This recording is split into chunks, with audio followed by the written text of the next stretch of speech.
ten apen SAC တော့ကိပေါ်ဇိုမီဇရာလီတဲ့ SAC တော့ကိပေါ်ကြည်ကြဲจังอ่ะအကိပေါ်လို့နာ proof นั่นเองอยู่ဇရာလီလမ်းတဲ့ဆုံးကန်တောင်းတော့မငယ်မ August လ20ရက်နေ့2023နှစ်တွင်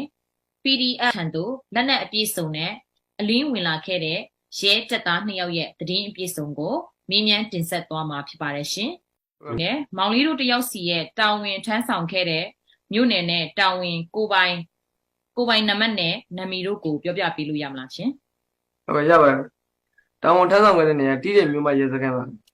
။ကိုယ်ပိုင်နံပါတ်ကလ269425နာမည်ကတော့မိုးဦးပါခင်ဗျ။ ဟုတ်ကဲ့ဒါဆိုလို့ရှိရင်ပေါ့နော်မောင်လေးတို့ရဲ့ရဲဒါမှမဟုတ်လို့ရှိရင်ပေါ့နော်တက်နဲ့ပူးပေါင်းနေတဲ့အဖွဲ့အစည်းသတင်းပေးတဲ့အုပ်ချုပ်ရေးမှုဒါမှမဟုတ်လို့ရှိရင်သတင်းပေးသမားပေါ့နော်ဒါမျိုးတွေပေါ့ရှိပါသလားရှင်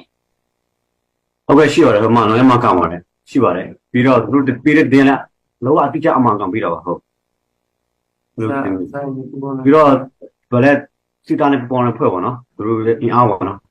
ပေါ်နေဖွဲ့လည်းရှိပါတယ်ဟုတ်ကျေ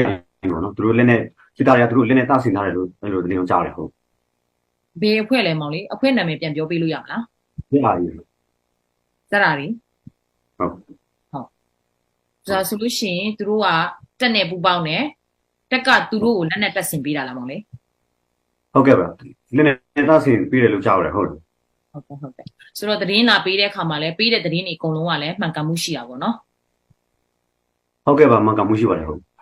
ဒါဆိုလို့ရှိရင်ပြည်သူတပ်သားတွေရဲ့ပေါ့နော်မတို့ PDF တွေရဲ့လှုပ်ရှားမှုတွေအကုန်လုံးက